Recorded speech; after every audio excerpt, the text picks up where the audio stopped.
Hello and welcome to another episode of Research Radio, a podcast of the Economic and Political Weekly. I'm Johan, and today we have with us Anish Tiwari to discuss his paper titled The Good, the Bad, and the Ugly of Startup India, a review of India's entrepreneurship policy, which he co authored with Teresa Hogan and Colm O'Gorman. Anish Tiwari is a former Marie Curie doctoral fellow at Dublin City University in Ireland. He is now senior associate at PwC Ireland. Welcome, Anish, and thank you so much for joining us. Thanks, Johan. Happy to be here. Anish, my first question is, when did entrepreneurship policies start to become a part of the economic strategy of governments around the world? And what do these policies hope to achieve? See, that question, to be fair, is better suited to an economic historian. And I personally cannot pinpoint the exact period in time where entrepreneurship policy became a thing. But as far as my understanding goes, and most of it is based on the work of David Hart, who is an American academician, works on entrepreneurship, and he wrote a book, The Emergence of Entrepreneurship Policy. For full disclosure, his work is largely on the United States. But he makes the argument that entrepreneurship policy, the term itself, really became a thing in the early 2000s in and around European documentation. So if you read a lot of OECD reports and documentation of European Central Bank, you'll see that term a lot more. But he makes an argument which is more fascinating, or at least I find it fascinating. So even though the term itself, like people were not calling it entrepreneurship policy as such, but the institutions that enabled entrepreneurship have existed for a long time. And in context of the United States, he gives an example of the act which is called the Sherman Antitrust Act, which was really a pushback against established business monopoly in a lot of industries in the United States. And he then makes the argument that that was one of the first acts which sort of established a sort of level playing field for all players in the markets, and that established a free market, so to speak, which sort of then differentiated United States to the other industrialized economies. You read other works around institutions that led to entrepreneurship, and then they take you back to sort of Dutch mercantilism. And in fact, there are scholars who have argued that even religious institutions had a role to play. I see. And I'm talking as far back as Mesopotamia, where they have argued that the court, the kings, and their tie-ups, it was very important for them to maintain power, to have a very good relationship with the mercantile class. So in some way, the courts and the kings and the emperors actually facilitated mercantilism, because again, material well-being of people is important. The same goes for British industrial age. There are scholars who have argued that people who dissented against religion, because for the longest time in Christianity, you would know that credit was seen as kind of a sin, or like something which was not allowed. But they have argued that because of these religious dissenters, British industrial age sort of took shape. Then you have, again, the argument for the rise of Jewish entrepreneurs, or why they did so well. And a lot of it stems from the fact that there was a lot of social exclusion. They had no other choice but to take risk and sort of set up businesses and do well. Then there is cultural values as an institution. So again, scholars have argued that trust among British gentlemen during the sort of industrial age going on was a very important factor that led to the rise of banking industry as such. So these institutions existed for a long time. Patent system is quite important. So the first example of which dates from 1331, where a Flemish weaver was granted the patent to pursue his trade in England. Now that's 14th century.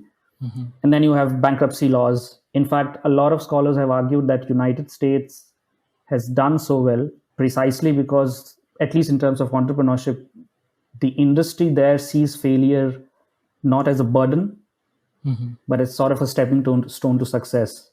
I see. So that mindset is very different. So if you are an entrepreneur who goes to raise funding and you say that you have failed twice, you are seen as more favorable candidate who is more likely to succeed, which is not the case in Europe. I'm not entirely sure what's the case in India. I mean, I'm pretty sure people are working on it. But yeah, I mean, if you think about entrepreneurship policy, the word itself, the term itself was coined probably not too long ago. But in terms of institutions that have enabled the act itself, have existed for a very long time. What they hope to accomplish, at least in India's case, and what this paper focuses on, it's very clear from, if you read the documentation, that they want jobs. The hope is that we'll transition India from a country of job seekers to job creators. So I think that's the overarching objective. Pushing innovation or like nurturing innovation is another one. But that again comes to the subset. The larger idea is job creation. And I think that's what my PhD was on as well. I see. Okay.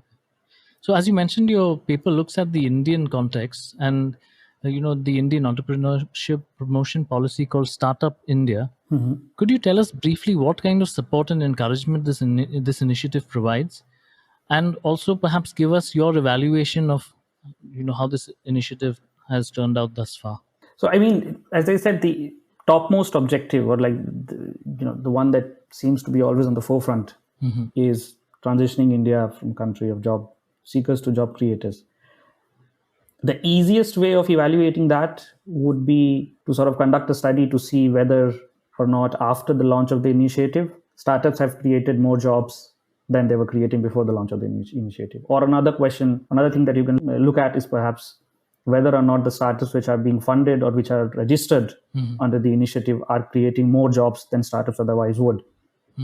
Now, in an ideal world, you would have data to conduct such analysis.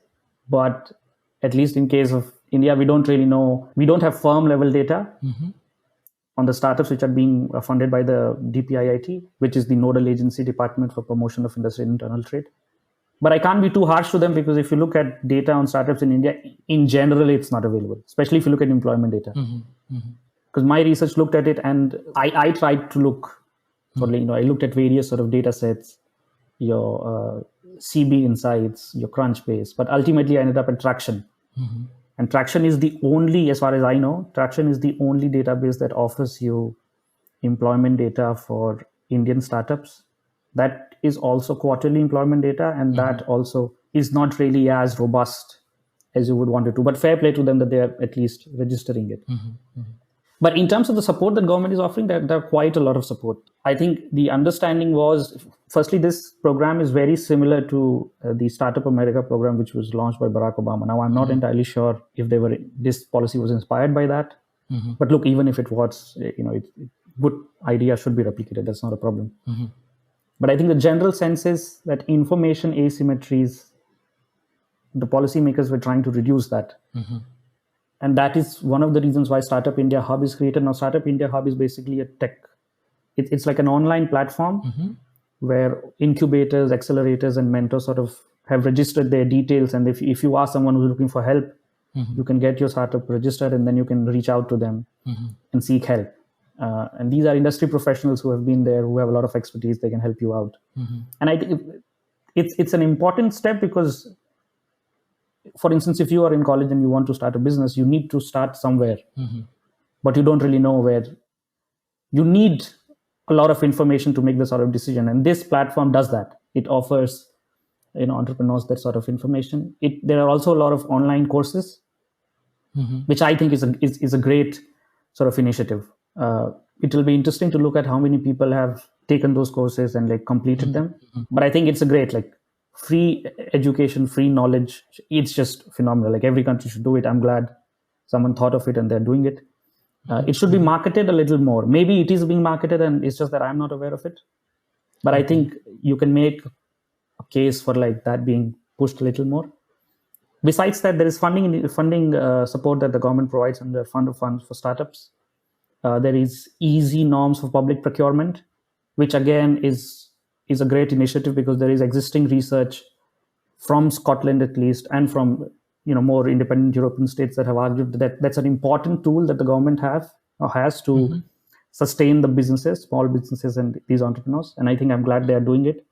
Again, it will be interesting to look at like how many startups have supplied these products and services to the government in the past 8-9 years since the policy. It has been 2016 was when the policy was launched. 7 years now.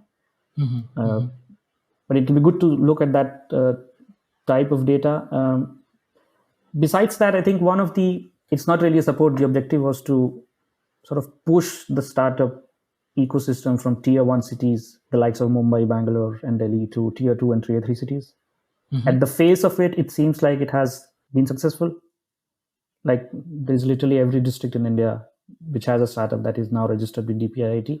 I see. But that again demands a deeper investigation, right? And besides that, in terms of support, I think there also support faster exit for startups. There is support for more sort of quicker examination of patent applications, which again I think is great.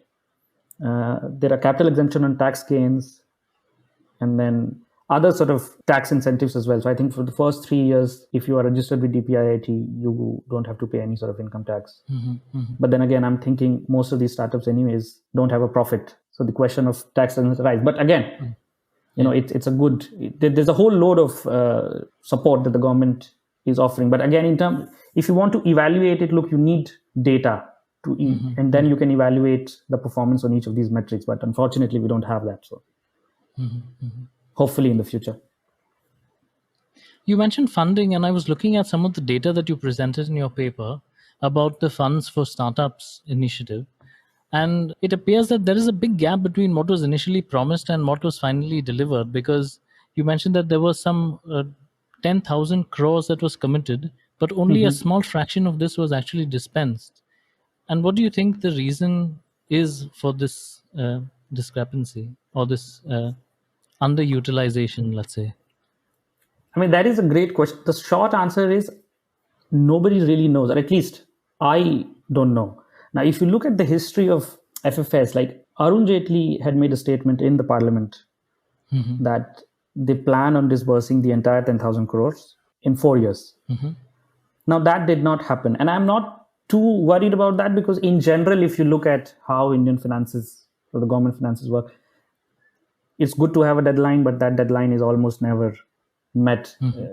At least if you look at how the funding system works, so the government sets aside a sum of money to SIDBI, and then SIDBI invests in alternative investment fund, and then those funds make the decision on which. Technically speaking, that's a good model, and that's not me saying it. That's Josh Lerner, who's sort of the holy grail of entrepreneurship policy scholars.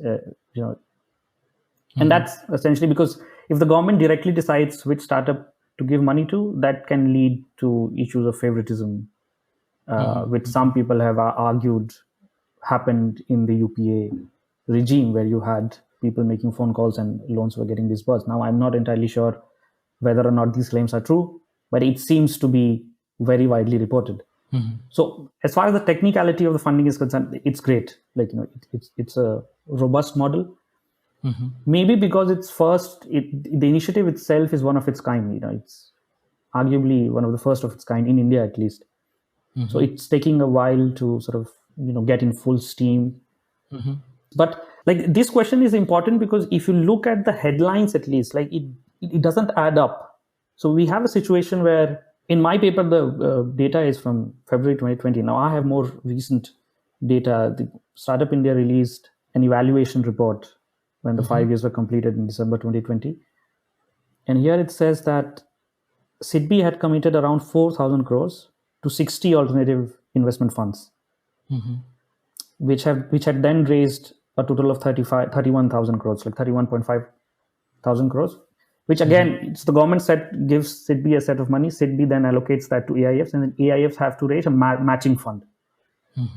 So it's not all the government money which is being, but still only 1,270 crores had been disbursed.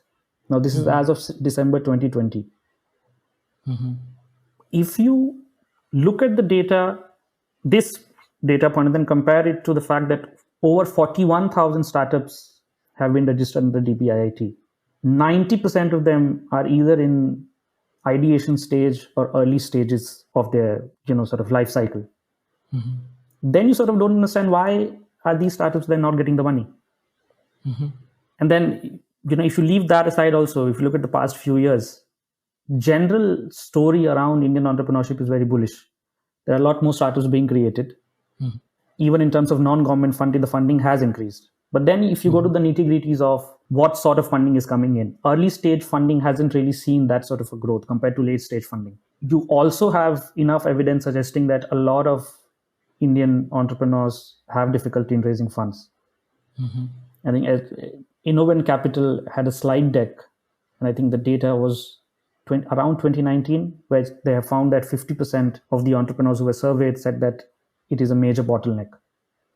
So you have a situation where a lot of startups are being created. You have a situation where there is a funding crunch, especially in terms of early stage funding. And then you have a situation where the government has set aside a sum of money, and then these alternative investment funds have also raised quite a lot of money. But somehow that money is not getting dispersed. Now, I'm not entirely sure why is that happening. Maybe because the decision ultimately belongs to these investment fund, which it should, to be fair, as I said earlier. And maybe the larger story is lack of risk appetite in the Indian VC industry. Now, this is just a conjecture. I'm not entirely sure. But it is a very important question, and it demands sort of more investigation as to why is it happening. Fun fact is, I was just for the preparation of this conversation, I was looking at Startup India website, and they have now launched a scheme. I think it was launched in 2021, which essentially focuses on providing seed stage funding.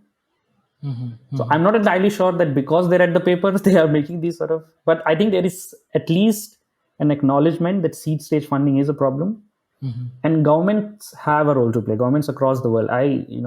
Irish experience I can speak from, European experience. Like, there's a lot of money, even in terms of grants that the government offers to early stage startups, especially in universities. Like, if you want to commercialize an idea that you have, they tend to give you. There are opportunities for you to raise a lot of money without the risk of, or without the sort of obligation of whether or not you have to pay it back. But I mean, that's the general story around startup funding. There's no obligation to pay it back. But I think government should do more. And I'm glad that they have launched the scheme. Again, we'll have to wait a few years to see whether or not that seed stage funding scheme is really working or not. But it does demand more investigation. The good thing is at least money is being disbursed and money is being raised. So hopefully more startups will get funding. Another thing that you mentioned in your paper that I thought was quite interesting was you discuss how women and scheduled castes and scheduled tribes are a blind spot in terms of the Startup India policy.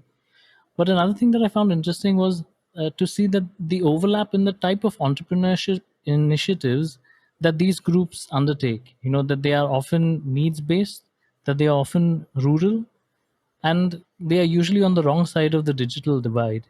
And I was wondering if you would like to comment on this.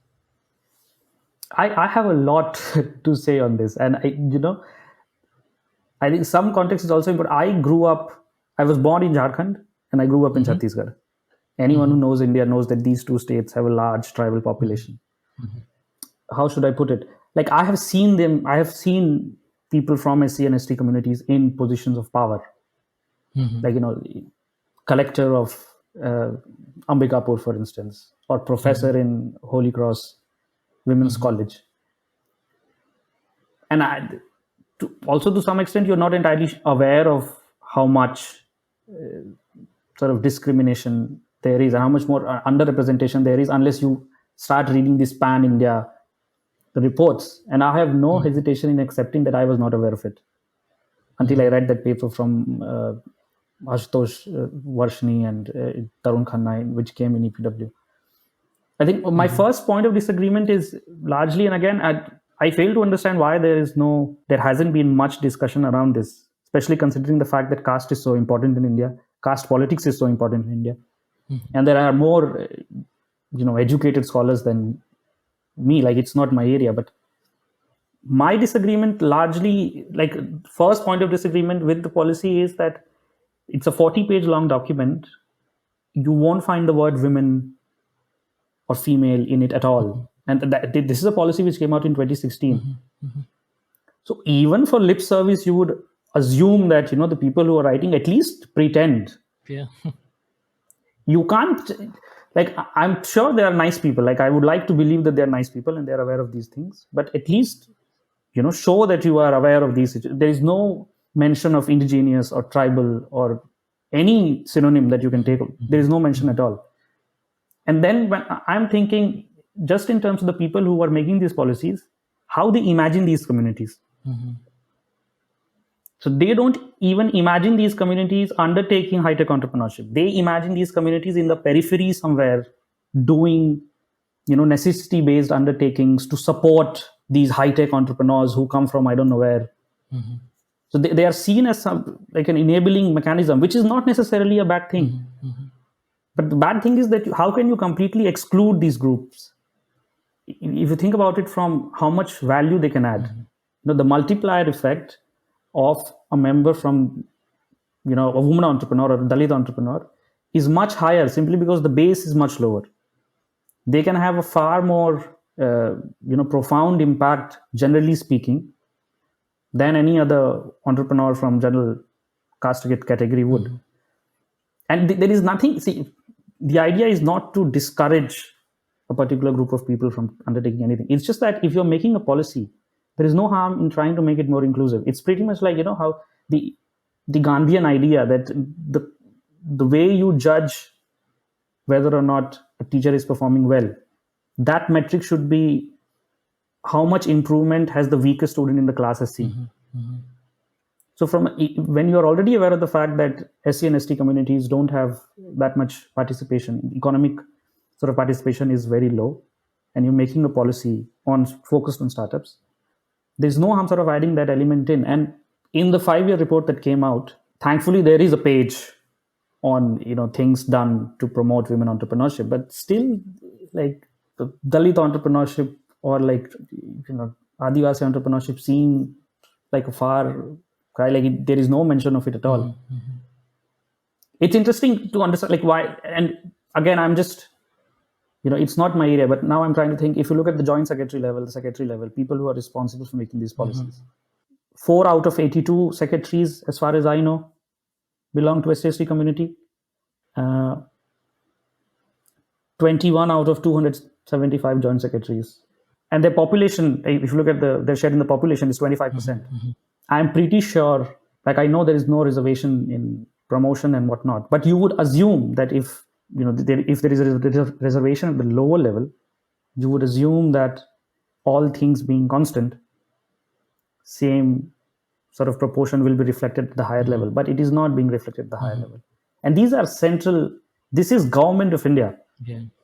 Right. So, and that is where I think the best representation. Anywhere else you go is far worse. So now I'm thinking, because there is no representation in the bodies that make these policies, probably that is one of the reasons. Again, that demands deeper sort of investigation as to why it's happening. But just in terms of facts, in terms of numbers, so SC and ST, the communities, they form 25% of the population. Their share of enterprise ownership is 16%. That's according to the most recent economic census, which is 2013. It has improved. I'm not saying it hasn't improved, but there's still a large sort of gap that needs to be,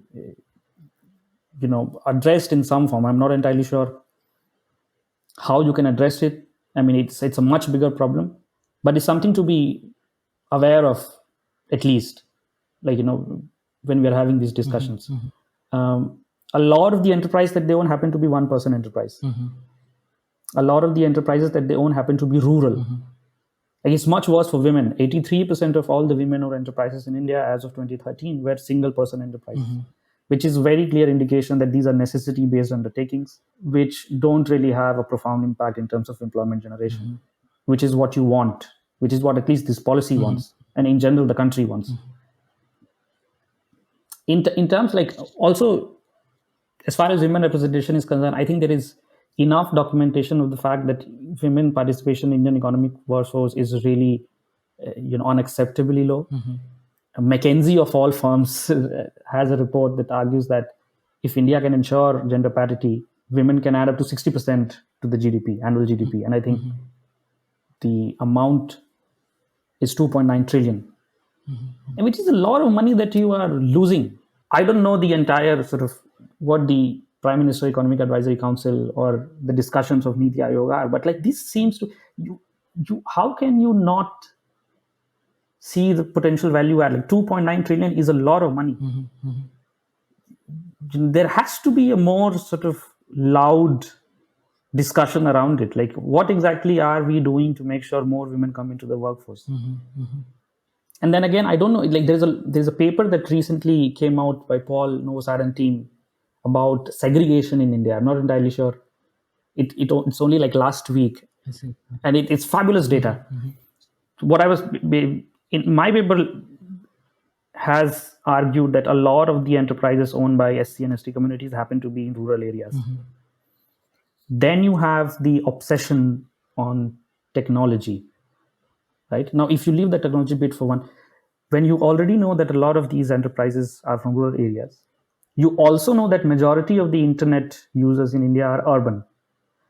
How exactly are we then ignoring the fact that a lot of the facilities, for instance, just Startup India Hub, where you can all sort of access online courses, you have to be aware of the fact that it is very likely that Startup India Hub is not being accessed in rural areas, which is exactly where majority of these communities reside. And what exactly have we done to make sure that that bottleneck is addressed?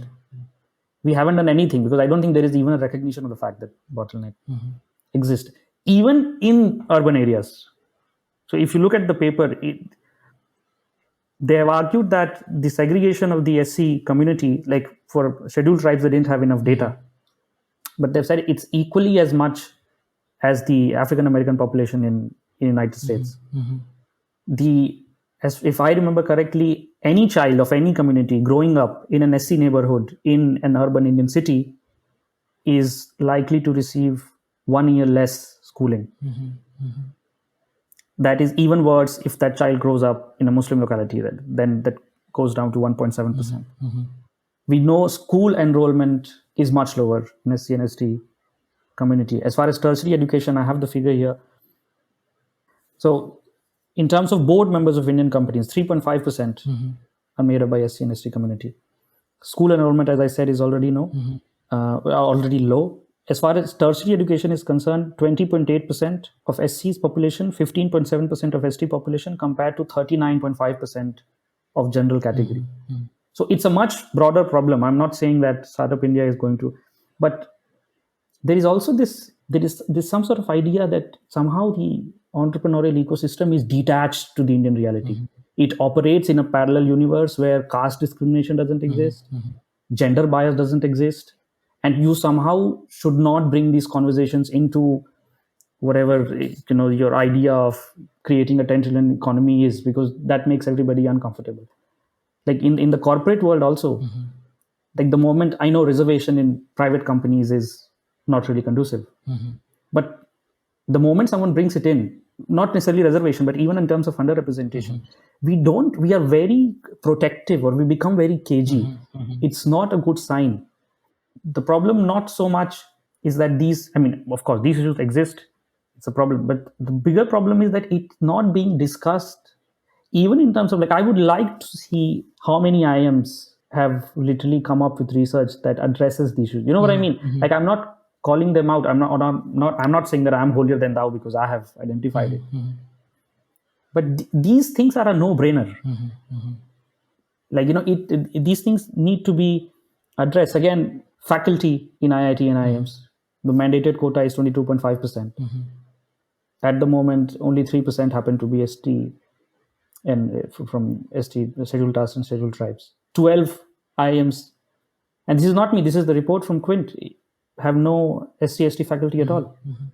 I would like to believe their defense that there are no qualified candidates, but I find it extremely difficult to believe that you were looking around for these people and you managed to find none. Like, who are we kidding? But I think they need to be held accountable. We are all aware of the realities of SC, ST students in IITs. I can't quite remember if there are similar reports in IIMs, but dropout rates tend to be much higher.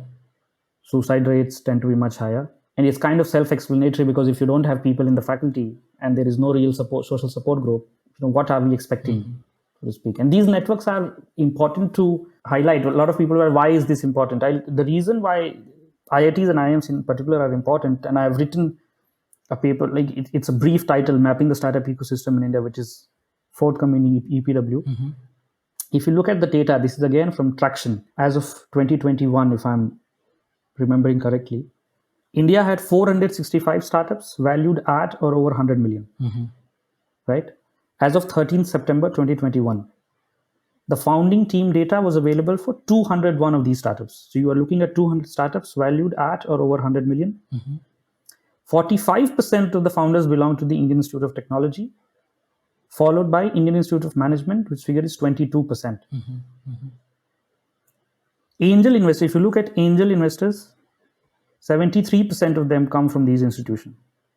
The people that I have interviewed for my research almost always got their funding because they knew someone who worked at Axel India, or they knew someone who had started a company before. Network effects, social capital, network capital is very important in entrepreneurship. Like anybody who knows anything about startups will tell you that.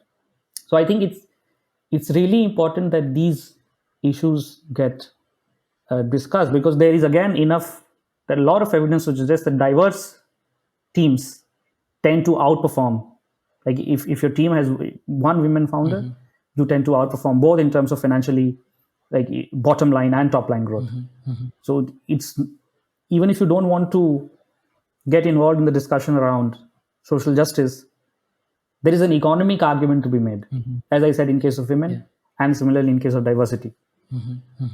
And so another thing I wanted to ask about it, because you mentioned in your paper that the Startup India policy focuses very strongly on innovation and technology enterprises, and I was wondering if part of it is also a definitional problem, where the definition seems to be quite narrow in terms of what we're talking about when we're talking about in entrepreneurship, right?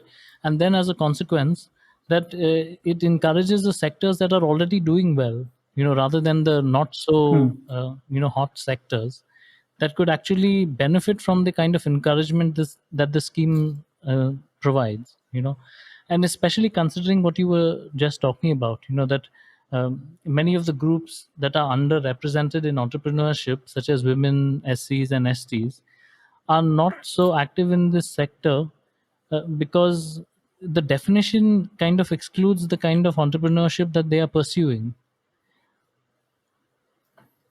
Fair. It is actually a fascinating question just around the definition, because like Startup India defines startup as an entity not older than 5 years and not exceeding 25 crores in any preceding financial year. Now, if you just look at that definition, it's kind of inclusive. Even if you have a rural enterprise, because there is no lower sort of denomination, the upper limit is 25 crores, and there is no lower sort of. So you could make an argument that it is inclusive, but I also know where you are coming from, and I think targeted measures is what I have sort of been thinking of. Now again, you need a wider panel of experts to decide on these things. But I mean, there is absolutely no harm in the Startup India, whatever the entity that runs it, to sort of bring in a couple of more measures for women entrepreneurs, which I think they are doing it already anyways. I think there are targeted, the sort of present lectures being given to women entrepreneurs.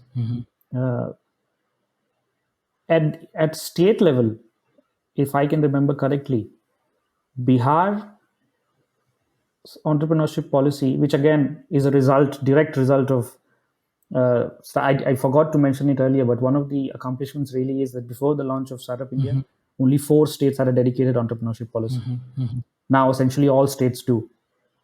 And I think Bihar government offers support of, I think, a few thousand rupees every month if you are a woman and you want to start a business. I see. I think it's the Assamese government which also offers, and it's the only one that offers support to transgender founders, if I can remember correctly. So these sort of targeted, there is no harm in sort of inculcating it in. Now, you can also make the argument that at the central level, they haven't done it because they want the state governments to have more say. But again, this is where nudge sort of comes into play. I understand it's, as Union of States, it's very diverse. States' capacity also, and at the state level, I mean, the financial capacity also varies.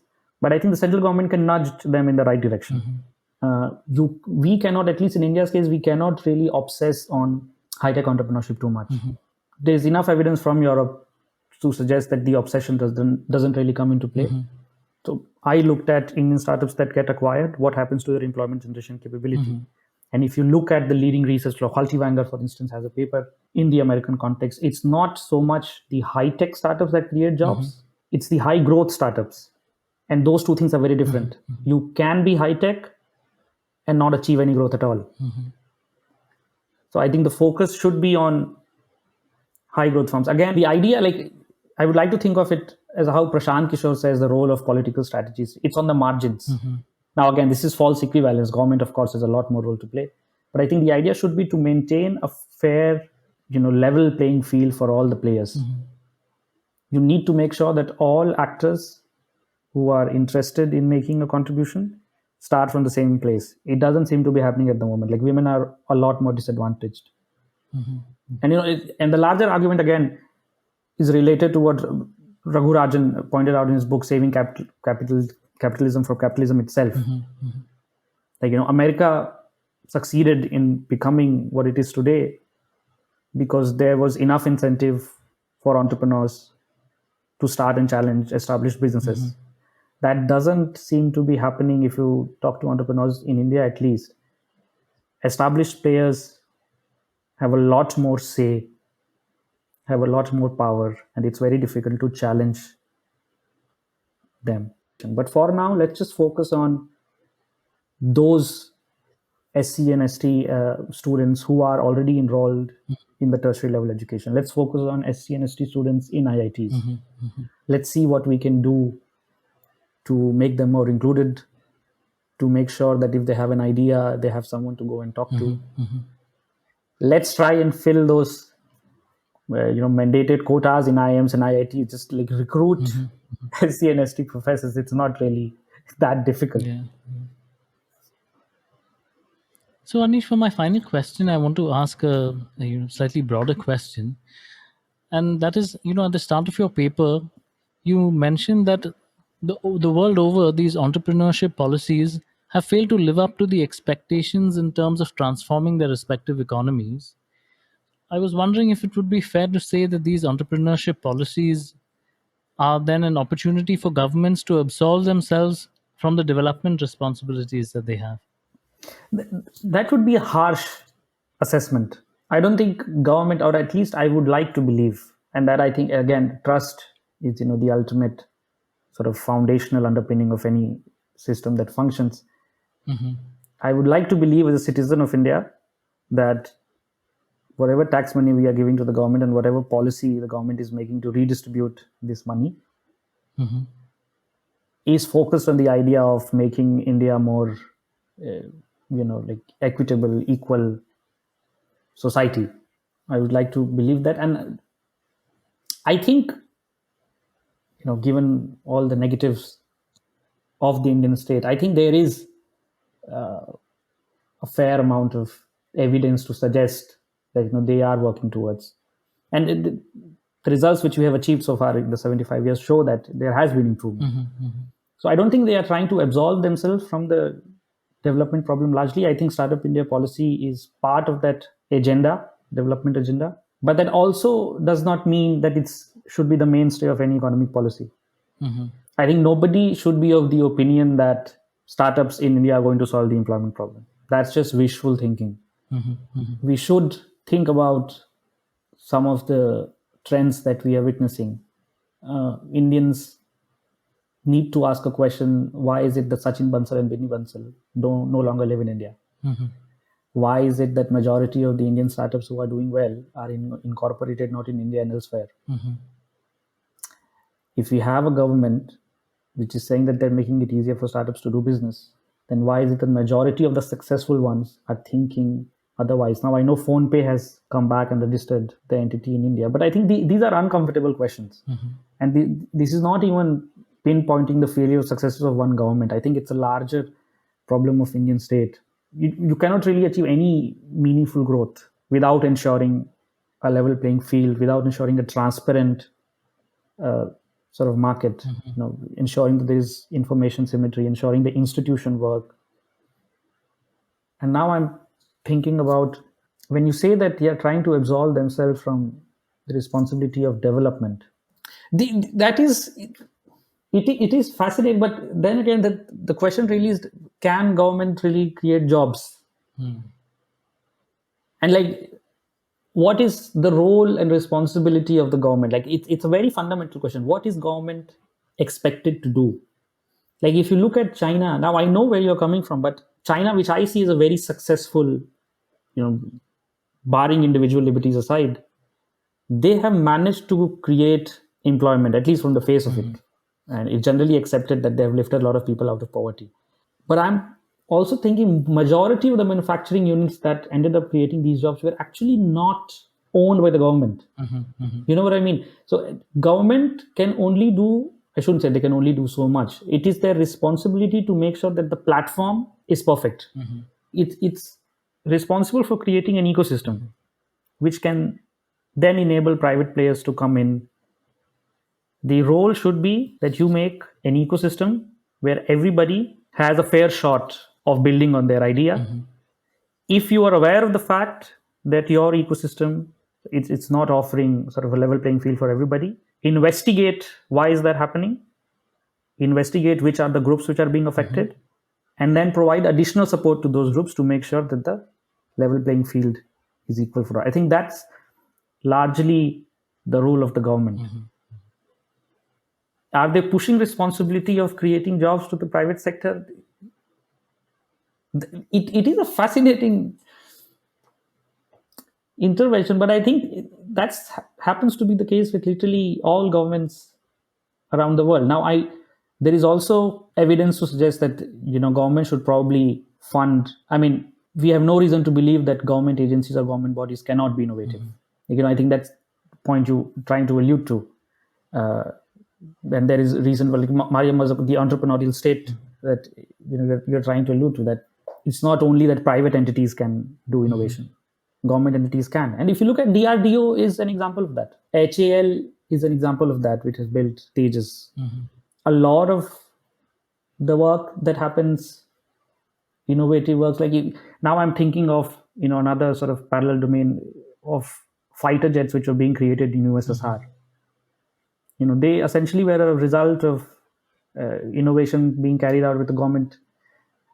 So I mean, you are right, but in the Indian experience, barring ISRO, for instance, we haven't really seen that play out. Like, I mean, state planning didn't really work in India. Like, and actually, now that you say it, Collin and Mason, in context of Scotland, they had a paper in Technovation where they argued that there is a lot of value that can be created by taking smaller groups outside of established companies. So if you think of ISRO, for instance, which has a load, they have a lot of purposes. I imagine they have a whole wide sort of list of things that they do. But if you take out sort of the rocket building manufacturing component of that, and then that competes with SpaceX. Again, this is thinking out loud. They probably are doing it already. But those sort of things can actually create a lot of value. BSNL is a classic example. Could we have done better? Probably we could have. But then at this point, I think Indian state, anyways, you can make an argument with like a reasonable degree of confidence that Indian state does not have the talent that it takes, and neither they are interested in recruiting that type of talent. I know for a fact that ISB graduates were being recruited by, then undivided Andhra Pradesh government.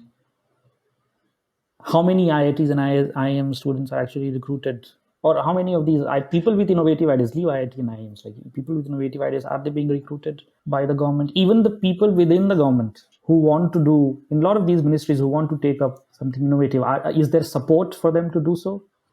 Probably not. So it's a very broad, like at level of India. Like there was a recent podcast of Montek Singh Ahluwalia, Ideas for India. I think Shruti Rajgopalan Marketer Center, and he talks about these issues at length. And I think we can talk about these issues at length.